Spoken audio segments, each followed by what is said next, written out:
بسم الله الرحمن الرحيم الحمد لله رب العالمين الرحمن الرحيم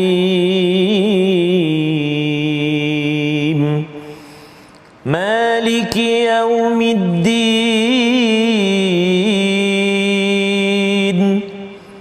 إياك نعبد وإياك نستعين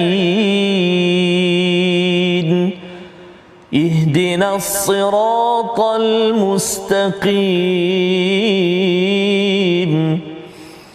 صراط الذين أنعمت عليهم غير المغضوب عليهم ولا الضالين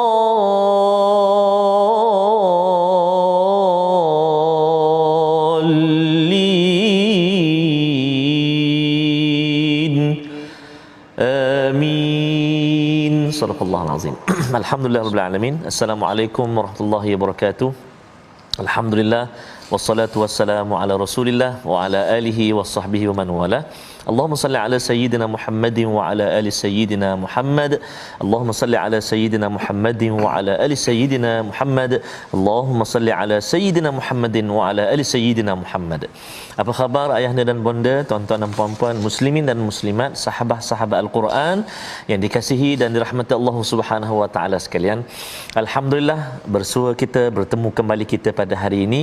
Pastinya pertemuan kita bersama dengan Al-Quran pastinya dalam My Quran Time. Dan hari ini seperti biasa saya bersama dengan guru kita Al-Fadil Al-Ustaz Profesor Madya Dr. Ahmad Sanusi Azmi, Timbalan Dekan Fakulti Pengajian Quran dan Sunnah USIM. Nilai Negeri Sembilan. Betul. Masya-Allah. Apa khabar yang bahagia, Prof? Alhamdulillah sihat. Sihat, Prof, ya? Ustaz Tarmizi sihat ya? Alhamdulillah. Sikit-sikit lah. Sikit-sikit lah, insya-Allah. Jadi boleh. Prof, ya, hari ini kita telah berada di halaman yang ke-420. Betul. Surah Al-Ahzab, memasuki halaman yang ketiga surah Al-Ahzab. Prof, ya? Betul. Silakan, Prof. Baik. Alhamdulillahirabbil alamin wassalatu wassalamu ala asyrafil anbiya'i wal mursalin sayyidina Muhammadin wa ala alihi wa ashabihi ajma'in. Subhanaka la ilma lana illa ma 'allamtana innaka antal alimul hakim. Rabbi shrah li sadri wa yassir li amri wahlul 'uqdatam min lisani yafqahu qawli amma ba'd. Tuan-puan, ibu ayah, para penonton, sahabat-sahabat Al-Quran yang dikasihi Allah sekalian, hari ini Allah Ta'ala memberikan kita lagi kesempatan untuk hadir dan kesempatan untuk bersama-sama meneliti, meneroka apa yang kita dengar daripada ayat-ayat Al-Quran. Hari ini insya-Allah kita akan masuk kepada halaman yang ke-420, yang mana halaman yang baharu juga, yang banyak juga pengajaran yang kita akan pelajari hari ini insya-Allah, Ustaz, ya. Tapi sebelum kita meneruskan pengajian kita, mari sama-sama kita mulakan dahulu dengan bacaan doa ringkas. Subhanaka la ilma lana illa ma 'allamtana innaka antal alimul hakim. Rabbi zidni ilma. Baik. Mengenai tentang halaman 420 ini, dia mengandungi tentang dua elemen ataupun tiga elemen perbincangan yang penting.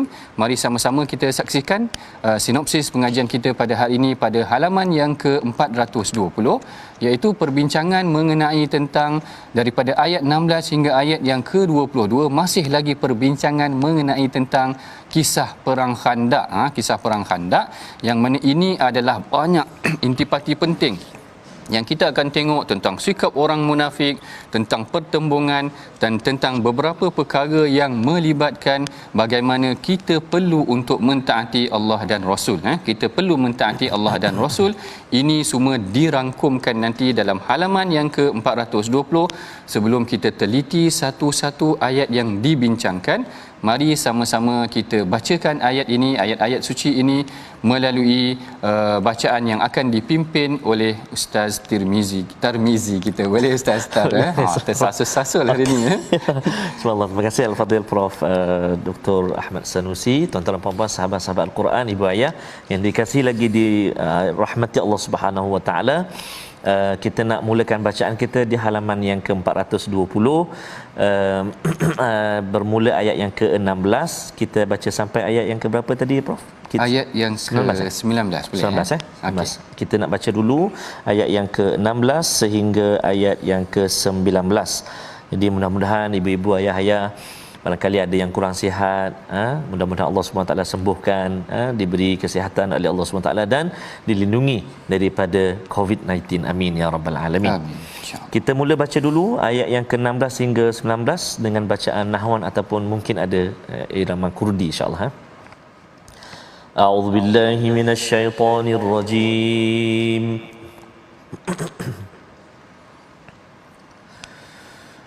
قل لن ينفعكم الفرار إن فررتم من الموت أو القتل إن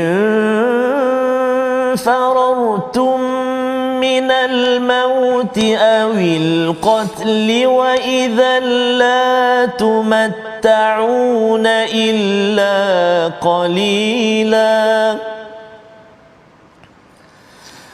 قل من ذا الذي يعصمكم من الله إن أراد بكم سوءا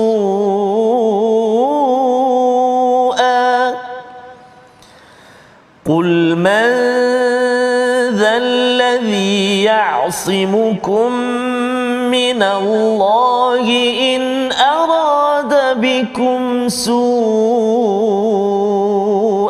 أو أراد بكم رحمة ولا يجدون لهم من دون الله وليا ولا نصيرا قد يعلم الله المعوقين منكم والقائلين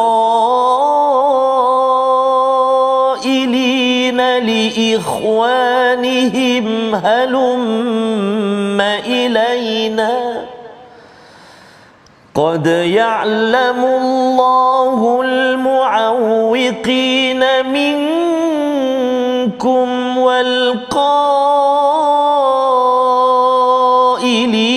لإخوانهم هلم إلينا ولا يأتون البأس إلا قليلا أشحة عليكم فإذا جاء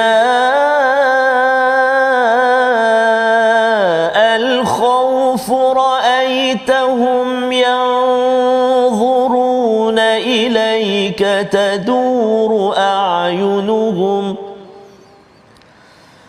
تدور أعينهم كالذي يغشى عليه من الموت فإذا ذهب الخوف سلقوكم بألسنة حداد أشحة على الخير أولئك لم يؤمنوا فأحبط الله أعمالهم وكان ذلك على الله يسيرا وكان ذلك على الله يسيرا صدق الله العظيم.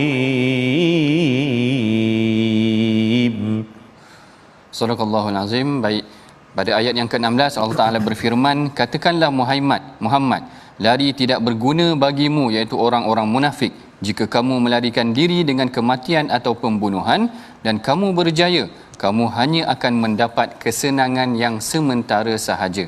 Pada hakikatnya tuan-puan yang dirahmati Allah sekalian, ayat yang ke-16 ini sama juga seperti perbincangan-perbincangan mengenai tentang ayat Al-Quran. Kita tidak boleh fahaminya berdasarkan konteksnya yang sendirian, maknanya single alone macam tu sukar untuk difahami. Kita kena tengok munasabah dengan perbincangan sebelumnya. Kenapa tiba-tiba Allah Ta'ala kata pada Rasulullah, bagi tahu pada orang munafik, kalau kamu lari pun kamu tidak akan selamat. Seakan-akan Allah Ta'ala mendidik Rasulullah, mengingatkan orang munafik, lari macam mana pun daripada perang kamu tidak akan selamat. Ini sebenarnya ayat yang berkaitan dengan ayat yang ke-12, 13, 14 dan 15. Perbincangan kita sebelum ini dalam halaman yang ke-419 menceritakan tentang sifat orang munafik. Sifat orang munafik ni masya-Allah, kalau kita tengok, kalau dalam perang Uhud mereka mempengaruhi sebahagian daripada orang-orang yang pergi perang itu untuk balik tak pergi perang. Dalam perang Khandak pun sama. Bahkan dalam perang Khandak ini Allah Ta'ala memperincikan lagi yang mana sikap mereka memburuk-burukkan janji Allah. Mereka menimbulkan kebimbangan terhadap orang Islam. Mereka mengajak orang Islam balik-balik tidak menyertai peperangan. Mereka mengatakan rumah kami perlukan perlindungan, jadi mereka tak nak pergi perang. Sehinggalah Allah Ta'ala menegur sikap mereka. Allah Ta'ala ajar kepada Rasulullah, sampaikan kepada orang kafir, sampaikan kepada orang munafik, kul yanfa'akumul firaru in farartum minal mauti awil qatli wa idzan la tumatta'una illa qalila. Kalau kamu lari sekalipun, kalau kamu selamat sekalipun, sebenarnya kamu hanya akan selamat seketika sahaja, kerana azab Allah Ta'ala akan datang sekalipun sekiranya kamu selamat tadi.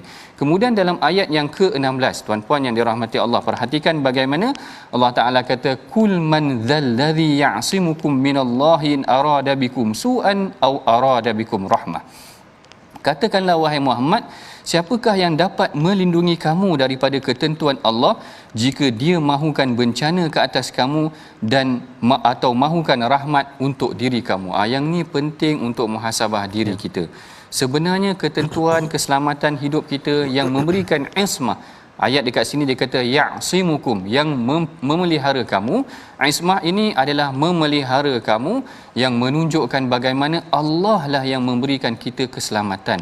Allah lah yang memberikan kita rahmah, dan Allah lah yang memberikan kita, kalau Allah nak berikan kita bencana, Allah nak berikan kita bencana. Kadang-kadang tuan-puan, perkara ini sebenarnya kita boleh perhatikan dalam hidup kita. Kadang-kadang bawa kereta tu ustaz, sikit lagi nak aksiden dah. Allahu Akbar. Allahu Akbar, ingatkan dah meninggal lah, dia kata. Tiba-tiba terselamat macam tu. Dan kadang-kadang kalau kita tengok bayi tercampak keluar, Allah, kita ingatkan memang dah tak ada harapan dah, bayi tu tercampak. Betul. Tiba-tiba Allah Ta'ala kata, kul may ya'simukum minallah, siapa yang menyelamatkan kamu, siapa yang memelihara kamu, melainkan Allah Ta'ala lah yang menentukan rahmat ke atas kamu ataupun bencana ke atas kamu. Ini menarik untuk kita perhatikan. Memang benar Allah Ta'ala yang menentukan kadang-kadang qada dan qadar manusia, sehingga kan kadang-kadang kita rasakan perkara tu tak logik nak berlaku. Tetapi Allah Ta'ala, barangkali kita sendiri ada pengalaman, saya rasa ustaz, saya memang dah tak ada harapan dah. Tiba-tiba Allah Ta'ala beri cahaya rahmatnya, sehingga Allah Ta'ala memberikan lagi peluang untuk kita sama-sama mempelajari Al-Quran pada hari ini. Bahkan kalau kita perhatikan juga dalam sirah Nabi, bagaimana ketika mana selepas daripada hijrah, Rasulullah berada dalam keadaan yang sangat bimbang. Bayangkan maknanya waktu berhijrah, Quraisy janji, siapa yang dapat tangkap Muhammad, aku bagi dia 100 ekor unta. Masya-Allah. 100 ekor unta banyak Ustaz Tirmizi, maknanya sekarang ni banyak beratus buah kereta macam tu kan. Tiba-tiba bila sampai Madinah, Rasulullah sebenarnya berasa dalam keadaan yang tidak tenteram. Sehingga kan pada malam tu Rasulullah kata, Rasulullah berharap dalam jiwa ataupun hatinya, andai sekiranya adalah seorang lelaki Muslim ataupun mukmin dalam kalangan orang yang beriman yang datang menjaga kedudukan Rasulullah, kerana dia memang lari daripada orang cari dia. Maknanya dia bimbang juga kalau orang hantar spy, orang akan hantar pembunuh upahan dan sebagainya. Bayangkan mana kita lari daripada Malaysia masuk ke Singapura ataupun Thailand, kita berasa dalam keadaan bimbang, takut-takut orang cari kita. Rasulullah begitu juga, bimbang dalam keadaan sedemikian. Tiba-tiba malam tersebut Rasulullah dengar seritan pedang, khasyatis saif, dengar orang serit pedang. Kita kalau dengar orang serit pedang depan rumah ni tak tidur dah kita. Orang serit pedang macam tu. Rupa-rupanya Rasulullah, man hadha, Rasulullah tanya siapa tu? Rupa-rupanya yang menyahutnya adalah Sa'ad ibn Abi Waqqas. Sa'ad ibn Abi Waqqas kata, aku pun bimbang Rasulullah. Masya Allah. Ini orang-orang beriman, mereka saling mempertahankan Rasulullah, mengangkat kedudukan Rasulullah, sehingga kan bagaimana kita tengok mereka datang sendiri tanpa diminta oleh Rasulullah, sehinggalah apabila turunnya ayat wallahu ya'simuka minan nas, Allah Taala akan pelihara kamu. Lalu Allah Taala, Rasulullah cakap kepada para sahabat yang berjaga di hadapan rumah Rasulullah, beredarlah kamu kerana Allah Taala telah memberikan perlindungannya kepadaku.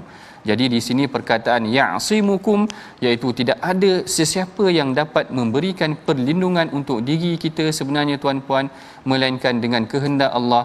Sebab itulah kita diajar setiap pagi untuk baca bismillahillazi la yadurru ma'asmihi syai'un fil ardi wala fis sama' wa huwas samiul alim. Kita baca 3 kali pagi dan petang seperti mana yang dianjurkan oleh Rasulullah sallallahu alaihi wasallam. Mudah-mudahan dengan kita berdoa dan meletakkan pengharapan kepada Allah, Allah Ta'ala akan memelihara kita. Tapi dekat sini Allah Ta'ala mengingatkan sikap orang munafik tu, kalau kamu lari macam mana pun, kalau Allah Ta'ala nakkan kejahatan ke atas kamu, bencana ke atas kamu, Allah Ta'ala berupaya melakukan sedemikian. Manakala ayat yang ke-18, kalau tuan-puan perhatikan, Allah Ta'ala kata qad ya'lamullahul mu'awwiqina minkum. Yang ini salah satu lagi daripada sifat orang munafik. Yang ini dalam halaman yang ke-420 kita belajar tentang kalimah mu'awwiqin ni juga, iaitu orang-orang yang menghalang di antara kamu yang berkata kepada saudara-saudaranya, marilah bersama kami. Tengok orang munafik ni bukan sahaja dia meragukan Islam, dia benci Rasulullah, dia menghalang orang daripada pergi kepada Islam. Ini salah satu sifat yang kita pelajari daripada halaman 420, bahawa jangan ada sikap dalam diri kita menjadi penghalang kepada kebaikan. Kalau tidak, seumpamanya kita ini menjadi penghalang kepada kebaikan ni macam sifat orang munafik. Allah Ta'ala menyifatkan mereka ni sebagai golongan mu'awwiqin. Mu'awwiqin ni yang menghalang kepada kebaikan. Kalau kita tengok orang hari ni nak melakukan kebaikan, jangan kita peli dia, jangan kita buruk-burukkan dia. Bahkan kalau kita tak mampu nak bantu dia melakukan kebaikan, jangan pula kita menghalang. Ini adalah sikap yang tidak baik yang kita perhatikan daripada sifat orang munafik itu sendiri. Dan ayat yang ke-19 Allah Ta'ala tambah satu lagi. Allah Ta'ala tambah satu lagi mengenai tentang sifat orang munafik ini adalah asyihatan alaikum. Asyihatan ni maksudnya adalah sangat kedekut. Sangat kedekut. Kalau Ustaz Tarmizi pernah belajar di USIM dahulu, ada satu hadis saya pernah ajar hadis ni. Saya tak ingatlah Ustaz Tarmizi ingat lagi ke tak. Hadis ni saya ajar kepada pelajar-pelajar dahulu. Yang mana hadis Hindun, isteri kepada Abu Sufyan, mengadu kepada Rasulullah tentang Abu Sufyan. Abu Sufyan ni dia ketua negara, maknanya orang kaya, presiden sebuah negara ataupun perdana menteri. Tetapi rupa-rupanya disebutkan di dalam hadis, isteri dia mengadu yang Abu Sufyan ni orangnya kedekut. Orangnya kedekut, suami yang sedikit kedekut. Yang mana Hindun kata inna Aba Sufyana rajulun syahih. Syahih ni maksudnya kedekut. Kat sini kalau kita tengok asyihatan alaikum, sangat kedekut. Ada yang kata asyaddu bakhilan, lebih bakhil daripada bakhil. Kalau dalam cerita orang Melayu haji bakhil. Hari ini ada perkataan baru, haji syahih. Haji syahih. Syahih ni adalah sangat kedekut. Dia mengadu kepada Rasulullah kerana dia tidak, Abu Sufyan dikatakan tidak memberikan hak yang secukupnya buat isterinya, maka Rasulullah membenarkan isterinya mengambil harta yang berpatutan ataupun nafkah yang berpatutan buat dirinya. Baik, kita kembali balik asyihatan dalam konteks ini adalah mengenai tentang sifat orang munafik yang kedekut untuk memberikan kebaikan kepada umat Islam. Yang ini kita kena jauhi sebenarnya tuan-puan. Kita tengok bagaimana sebenarnya komuniti Muslim di Madinah, dia selamat ataupun dia terpelihara kerana ramai hartawan umat Islam tu sedia menyumbang dan berwakaf. Kalau kita tengok hari ini bagaimana Saidina Uthman, dia mewakafkan sebuah telaga. Telaga tu asalnya dimiliki oleh orang Yahudi, maknanya Yahudi monopoli sumber air. Tetapi Saidina Uthman beli telaga tu dan dia wakafkan. Tengok, kalau ada satu pihak yang monopoli sesuatu sumber, bila kita beli dan kita wakafkan, kita berjaya memberikan macam food security, maknanya keselamatan makanan itu kepada masyarakat. Jaminan, kita. Jadi kalau Yahudi monopoli sumber air, monopoli sumber air, maka kita akan tengok bagaimana dengan konsep wakaf, dengan konsep sumbangan kita berjaya menyelamatkan umat Islam. Tidak ada monopoli dalam masalah sumber-sumber pendapatan dalam sesebuah negara itu tadi. Baik, yang ini secara umumnya tentang pengajaran yang kita boleh ambil daripada ayat 16 hingga ayat yang ke-19.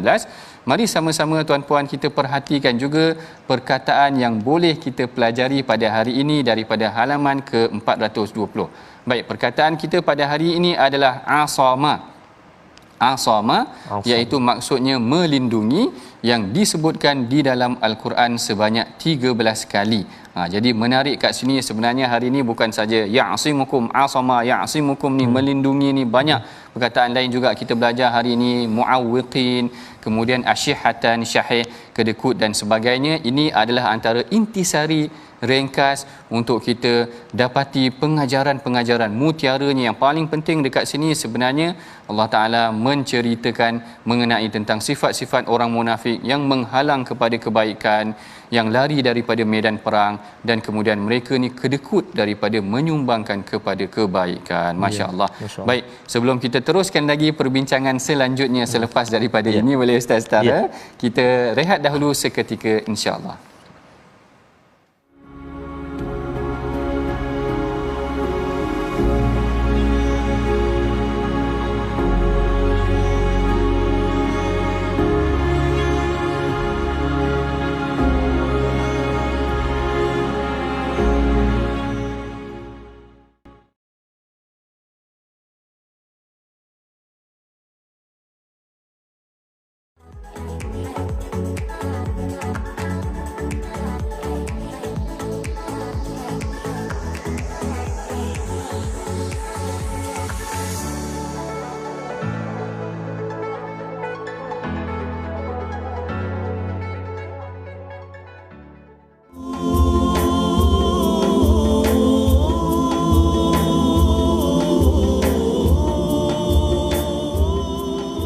sallallahu alaihi wa ala alihi wasallam. Allahumma salli ala sayyidina Muhammad wa ala ali sayyidina Maulana Muhammad. Selawat kita kepada Nabi SAW. Tadi kita dengar kupasan daripada bahagia Prof kan, banyak menceritakan tentang Rasulullah tadi dan perjuangan Nabi, pengorbanan Nabi. Allahu Akbar. Dan sekejap lagi pun kita nak baca ayat berkenaan dengan Rasulullah juga, ayat yang ke-21. Jadi mudah-mudahan kita senantiasa mengingati pengorbanan Nabi SAW, dan mudah-mudahan kita senantiasa bersalawat, ucap salawat, ucap salam kepada junjungan besar Nabi kita, Nabi Muhammad sallallahu alaihi wa ala alihi wasahbihi barakallahu insya-Allah. Kita nak singgah sekejap ke ruangan tajwid, apa kalimah ataupun huruf-huruf atau perkataan yang kita nak fokuskan atau kita nak belajar, nak ulang kaji pada hari ini. Jom kita sama-sama saksikan paparan yang telah kita sediakan, iaitulah ulang kaji ayat ataupun kalimah pilihan contoh dalam halaman yang ke-420. Fokus kita ialah pada ayat yang ke-18, iaitu memperkemaskan sebutan tebal dan nipis. Sebutan tebal dan nipis bagi huruf Qaf. Ayat dia, ayat yang ke-18. A'udzubillahi minasyaitonirrajim. Qad ya'lamu Allahul mu'awwiqina minkum wal qailin.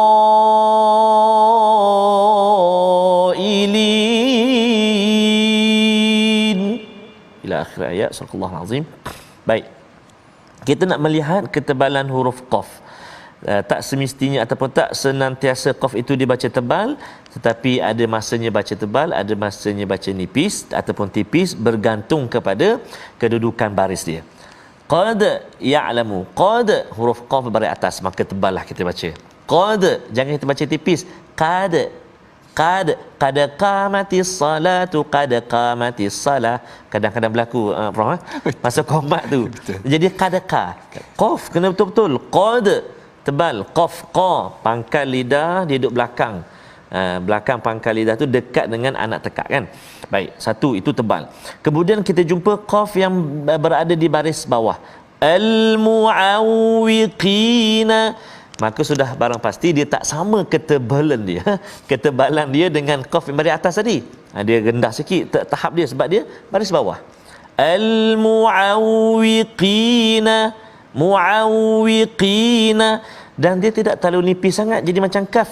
Mu'awwiqi ihdinas siratal mustaqim, jadi kaf. Dia tak terlalu nipis sehingga menjejaskan sifat tebal pada huruf qaf tersebut. Jadi kena tebal juga. Al-mu'awwiqina. Baik. Dan yang terakhir pada wal qailina.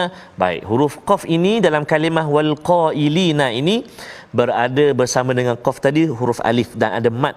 Masya-Allah. Jadi dia panjang kat situ kan. Jadi huruf qaf berada dengan dia huruf mad, maka tahap tebal dia pastilah lagi tinggi. Wal qailina. Baik. Jadi 3 keadaan kita belajar dalam ayat yang kita kongsikan.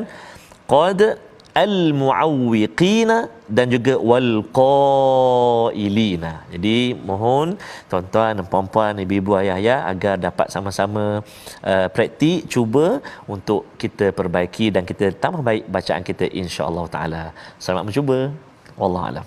Silakan. Allahuakbar. Masya-Allah. Menarik betul lah ustaz. Kadang-kadang kita dengar bila qamat tu memang kadang-kadang bunyinya lain sikit. Tak berapa nak kena dengan makhraj dan sifat ketebalan huruf tu. Dan seperti mana yang macam kita pernah sebutkan sebelum ini, bagaimana sebenarnya huruf-huruf, sifat-sifat huruf ni kalau tersalah mungkin betul, kita Prof. bimbang datang maksudnya lain. Betul. Kad ni kadang-kadang dia jadi bukan qad, dia telah. Kad ni menghalang pun boleh pula jadi macam tu kan. Dah jadi beza pula maknanya ataupun menekankan. Betul. Jadi bahaya, hati-hati tuan-puan dalam kita mempelajari tentang ataupun membacakan ayat-ayat Allah. Sebaiknya kita lontarkan dengan bacaan yang betul melalui pengajian kita nanti insya-Allah. Baik. Seterusnya kita akan sambung kepada ayat yang ke-20 hingga ayat yang ke-22. Ayat yang ke-20 ini akan ada sedikit lagi sambungan mengenai tentang sifat orang munafik. Tapi sebelum kita teliti ataupun dalami tentang maksud 20 hingga ke-22 ini, kita sama-sama baca dahulu ayat ini yang akan dipimpin oleh Ustaz Tarmizi kita. InsyaAllah. Terima kasih Al-Fadhil Prof. Tuan-tuan dan puan-puan, ibu-ibu, ayah-ayah, sahabat-sahabat Al-Quran yang dikasihi Allah Subhanahu Wa Taala. Sebelum kita baca ni Prof, sempat itu saya terbaca satu komen. Ada seorang sahabat ni dia maklumkan ayah dia meninggal, dan ayah dia merupakan peminat setia My Quran Time. Ditulis peminat setia MQT. Kan? Jadi ada sahabat yang komen lepas tu, MQT tu apa? Jadi MQT tu ialah My Quran Time. Jadi saya nak ajaklah semua tuan-tuan dan puan-puan, ibu-ibu, ayah untuk kita sebarkan seluas-luasnya. Moga-moga ia menjadi saham kita sebarkan Al-Quran. Barangkali ada kawan-kawan kita yang masih belum mengetahui, ada rupanya setiap hari satu halaman kita baca Al-Quran. Ada ulangan pula tu. Malam ada, subuh ada. 3 kali sehari. Jadi mudah-mudahan kita dapat terus sebarkan Al-Quran. Mari kita sambung bacaan kita ayat yang ke-20 sehingga ayat yang ke-22 dengan bacaan murattal jiharkah insya-Allah. A'udzu billahi minasyaitonir rajim.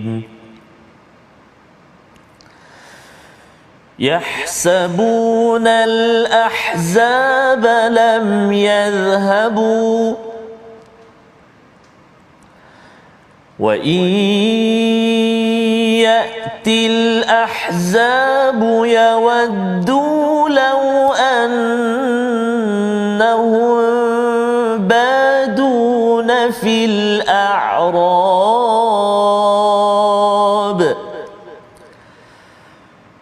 يودوا لو أنهم بادون في الأعراب يسألون عن أنبائكم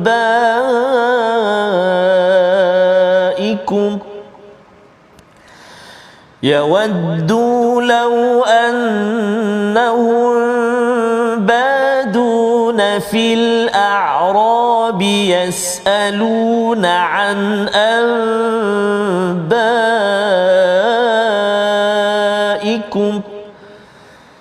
ولو كانوا فيكم ما قاتلوا قليلا لقد كان لكم في رسول الله أسوة حسنة لمن كان يرجو الله واليوم الآخر أسوة حسنة لمن كان يرجو الله واليوم الآخر وذكر الله كثيرا ولما رأى المؤمنون الأحزاب قالوا هذا ما وعدنا الله ورسوله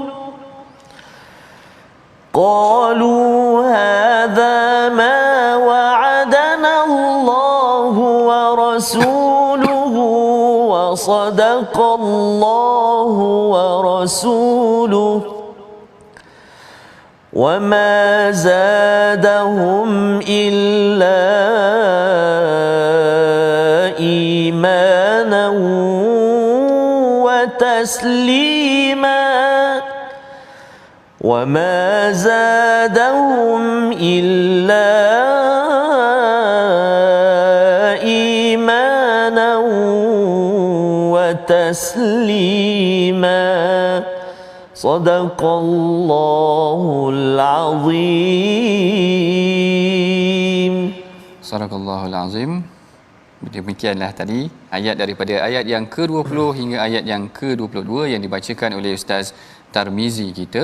Ada sedikit kesinambungan daripada perbincangan mengenai tentang sifat orang munafik tadi sebenarnya dalam ayat yang ke-20 sebelum kita masuk tentang menjadikan Rasulullah sallallahu alaihi wasallam sebagai qudwah, yang mana kalau kita tengok ayat yang ke-20 ini Allah Taala berfirman, mereka menyangka bahawa golongan-golongan yang bersekutu itu belum pergi, dan jika golongan-golongan yang bersekutu itu datang kembali, niscaya mereka ingin berada di dusun-dusun bersama orang-orang Arab Badui sambil bertanyakan kabar berita tentang kamu.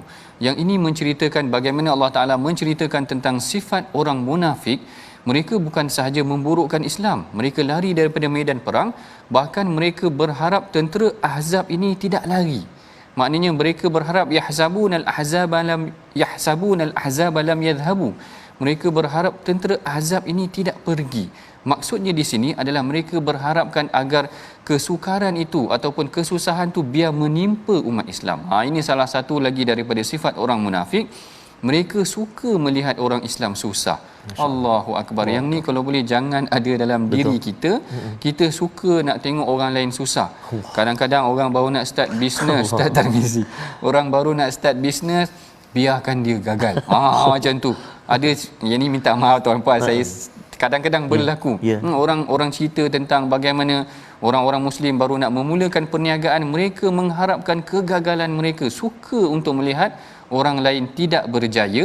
Dan ini juga adalah sebahagian daripada, kalau kita tengok daripada konteks suratul Ahzab ataupun perang Ahzab ini, bagaimana sebenarnya ada dalam kalangan orang munafik ni, dia suka kalau tentera Ahzab itu tidak beredar kerana mereka berharapkan tentera Ahzab itu menang dan menimpakan bencana ke atas umat Islam. Ini seakan-akan mereka berharapkan mudarat itu ataupun bencana itu, kesusahan itu ditimpakan ke atas umat Islam. Jangan ada dalam kalangan kita bersifat sedemikian. Jangan ada dalam kalangan kita kalau kawan kita baru nak berjaya, kita dengki dengan dia sehingga kita menyebabkan bisnes dia lingkup. Kita burukkan bisnes dia pula. Dalam Facebook dia cerita yang bukan-bukan, sebenarnya tak ada pun kadang-kadang. Dia kata yang ni tak sedap lah, sebenarnya tak pergi pun lagi mungkin. Jadi jangan kita jadi sebahagian daripada sikap begitu, kerana ia adalah mirip dengan sikap orang yang sukakan kesukaran terhadap orang Islam itu sendiri. Jadi dekat sini dalam halaman yang ke-420 ini sahaja kita dapat pelajari 4 sekurang-kurangnya sifat orang munafik. Yang pertama, mereka lari daripada medan perang. Yang keduanya, mereka menjadi penghalang, muawwiqin, mereka menjadi penghalang kepada kebaikan, tidak suka untuk orang lain, orang Islam mendapat kebaikan. Yang ketiga, asyihatan, yang kita kata syahih tadi, mereka kedekut untuk memberikan kebaikan terhadap umat Islam itu sendiri. Dan yang keempat, yahsabunal ahzaba lam yadhhabu, mereka berharap agar kesukaran itu menimpa umat Islam. Yang ini, sifat-sifat ini, keempat sifat ini kalau boleh kita betul-betul jauhkan dan jangan ada dalam kalangan kita yang bersifat sedemikian. Seterusnya dalam ayat yang ke-21, yang ni menarik. Bila Allah Ta'ala dah cerita tentang secara terperinci tentang sifat munafik, tiba-tiba Allah Ta'ala cerita tentang Rasulullah sebagai qudwah. Kenapa tengah-tengah cerita tentang orang munafik, tiba-tiba cerita tentang Rasulullah sebagai qudwah? Yang ni sebenarnya nak menceritakan bagaimana kita mesti jadikan Rasulullah ni sebagai contoh dalam setiap keadaan, dan dalam berurusan dengan orang munafik ni paling sukar. Kerana mereka ni bermuka-muka kan. Betul. Maknanya depan kita nampak macam baik, tapi rupanya dalam hati mereka, mereka membenci kita.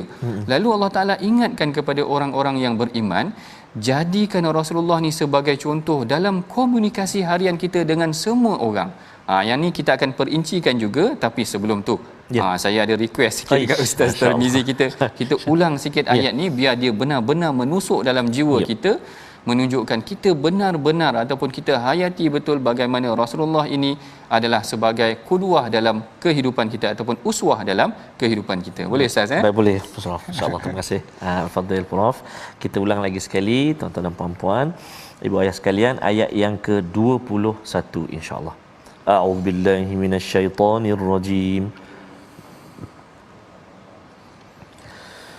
لقد كان لكم في رسول الله أسوة حسنة لمن كان يرجو الله واليوم الآخر أسوة حسنة لمن كان يرجو الله واليوم الآخر وذكر الله كثيرا صدق الله العظيم. Sadaqallahul azim. Masya-Allah. Kalau kita dengar tadi bagaimana Allah Taala mengingatkan kita, sebenarnya Rasulullah ni memang benar-benar uswah, iaitu contoh ikutan yang seharusnya kita jadikan teladan dalam kehidupan kita. Dan kalau kita tengok tadi Ustaz Tar macam mana Ustaz Tarmizi, macam mana kalau ayat atas tu semua cerita tentang orang munafik, bagaimana Rasulullah menangani ataupun berhadapan dengan golongan orang-orang yang membenci Islam ini. Kalau kita tengok sebagai seorang anak, tengok macam mana Rasulullah ni dia mendidik para sahabat. Pernah satu hari datang seorang wanita yang musyrikah, yang masih lagi belum Islam. Ianya adalah ibu kepada Sayyidatina Asma. Lalu Asma tanya kepada Rasulullah, wahai Rasulullah, boleh ke aku abirruha? Boleh ke aku buat baik kepada ibu aku yang masih lagi musyrik, yang masih lagi belum Islam? Rasulullah kata, buat baik dengan ibu engkau. Tengok, walaupun orang itu bukan Islam, memusuhi Islam barangkali, tetapi kita digalakkan juga untuk berinteraksi dengan mereka dengan jalan yang terbaik. Begitu juga kalau kita tengok, sekalipun Rasulullah memang tahu tentang rancangan jahat orang munafik, tetapi ketika meninggalnya orang munafik, kalau kita pernah dengar yang Rasulullah solat ke atas mereka sehingga Umar marah. Umar kata, dia orang ni memang tak suka kat engkau. Kenapa engkau solat kepada mereka? Tengok tingginya akhlak Rasulullah. Allahu Akbar. Kalau kita tuan-puan, orang buat kita macam-macam, kita nak jawab salam dia pun belum tentu lagi agaknya. Taubat tak? Taubat aku tak datang dah. Kata je taubat aku tak datang lah. Tapi Rasulullah punya tinggi akhlak, Allahu Akbar. Orang ancam macam-macam, burukkan dia, kata isteri dia buat onar dengan orang lain. Orang munafik yang cakap macam tu. Tapi akhirnya Rasulullah berbaik dengan mereka. Ini tinggi kedudukan Rasulullah sebagai ketua keluarga, sebagai tadi dididik sebagai anak. Kalau ketua keluarga kan Rasulullah kata khairukum, yang Rasulullah kata khairukum li ahli, sebaik-baik kamu adalah orang yang baik dengan ahli keluarganya, dan aku adalah orang yang paling baik dengan ahli keluarga aku. Bagaimana Rasulullah menyantuni isterinya dengan sangat baik. Dan sebagai pemimpin, yang ni penting juga, antara perkara yang Rasulullah tak suka Ustaz Tarmizi adalah dengan mengambil rasuah. Yang ni yang ditekankan ya Rasulullah. Saya teringat ada satu kisah Rasulullah dengan Ibnu Al-Utbiyah.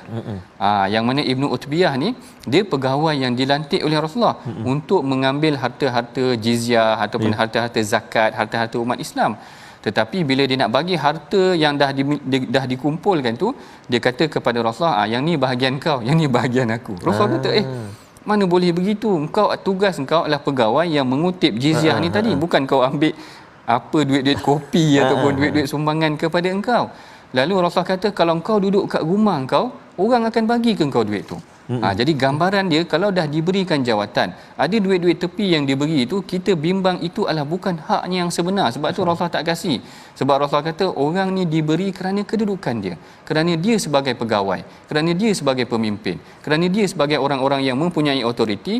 Jadi Rasulullah didik Ibnu Al-Utbiyah ni tadi, jangan diambil harta-harta yang sisi-sisi ni tadi kerana kita bimbang itu adalah daripada sumber-sumber rasuah. Jadi ini kena ingat tuan-puan, jadikan Rasulullah sebagai qudwah dalam setiap kehidupan kita. Perangi rasuah, teladani Rasulullah. Itu dia punya tagline dia, agar kita menjauhi perkara yang tidak elok dalam kehidupan kita. Part yang terakhir daripada halaman ke-420 menceritakan tentang bagaimana orang beriman ni dia seronok melihat tentera musuh datang. Ya Allah, ini adalah satu perkara yang luar biasa. Kerana tentera Ahzab datang 10,000. Tentera umat Islam hanya ada 3,000. Masya-Allah. Kalau dalam rumah kita Ustaz Tarmizi ataupun kalau dalam studio ni lah, kita bertiga je ada 10 orang nak pukul kita, bawa parang ni semua. Hai, Ustaz Tarmizi mungkin lari dulu atau kita lari dulu kerana yang datang tu ramai. Tetapi apa kata orang beriman? Orang beriman kata, walamma ra'al mu'minuna al-ahzaba qalu hadza ma wa'adana Allah wa rasuluh. Dan ketika orang-orang mukmin melihat golongan-golongan bersekutu Ahzab itu, mereka berkata, inilah janji Allah dan Rasulnya. Maknanya mereka seronok melihat kesusahan tu. Sedangkan nak berperang ni, tengok pedang kita pun takut. Tetapi orang beriman sikapnya bukan sedemikian. Mereka sanggup susah, mereka sanggup susah bangun malam asalkan mendapat ganjaran daripada Allah Ta'ala. Mereka sanggup susah untuk memberikan sumbangan kepada umat Islam asalkan mendapat ganjaran daripada Allah Ta'ala. Ini yang tidak ada sifatnya kepada orang lain. Maknanya mereka boleh bangun malam, sanggup bangun malam susah, orang lain semua tengah tidur, dia bangun malam susah tak apa asalkan dapat keredaan Allah. Mereka sanggup berpuasa, tahan lapar, orang lain makan sedap-sedap, dia boleh tahan lapar kerana nak mendapatkan kehidupan yang nikmat di akhirat walaupun menyusahkan diri mereka. Begitu juga mereka sanggup bersedekah walaupun bagi harta kepada orang ni kita rasa macam duit kita makin sikit, tetapi mereka seronok untuk melakukan walaupun kesukaran tu datang kepada diri mereka. Begitulah orang yang beriman, bila tengok tentera Ahzab ni mereka sanggup mereka seronok untuk melihat kesukaran itu kerana yang menjanjikan mereka itu adalah janji-janji daripada Allah dengan syurganya nanti. Baik, itulah penghujung daripada ayat perbincangan kita pada hari ini. Sebelum kita akhiri perbincangan kita, mari sama-sama kita saksikan sinopsis pula, resolusi, minta maaf Ustaz Tarmizi. Resolusi daripada pengajian kita pada hari ini insya-Allah. Yang pertama, bukan lari daripada kematian tetapi membuat persediaan menghadapi hari selepas mati. Itu penting. Sifat orang munafik, dia lari daripada kematian. Yang kedua, yakin Allah sahaja yang dapat melindungi kita daripada bahaya atau rahmat. Yang ni yang Allah Ta'ala kata, kul man dzalladzi ya'simukum minallah. Kita sentiasa mengharapkan perlindungan daripada Allah. Yang ketiga, tidak menjadi golongan talam dua muka yang kedekut dan penakut untuk berjuang. Yang ni adalah resolusi yang kita kena amalkan. Persiapkan diri kita untuk menghadapi kematian, bukan lari daripada kematian. Jangan kita ambil sifat-sifat orang munafik tadi. Jauhkan diri kita daripada sifat kedekut dan penakut. Dan sebelum kita akhiri pengajian kita, mari sama-sama kita bacakan doa yang akan dipimpin oleh Ustaz Tarmizi kita insya-Allah. Terima kasih Fadil Prof. A'udzubillahi minasyaitonirrajim. Bismillahirrahmanirrahim. Alhamdulillahi rabbil alamin. Wassalatu wassalamu ala asyrafil anbiya'i wal mursalin wa ala alihi wa sahbihi ajma'in. Ya Allah ya Tuhan kami, ampunilah dosa-dosa kami ya Allah.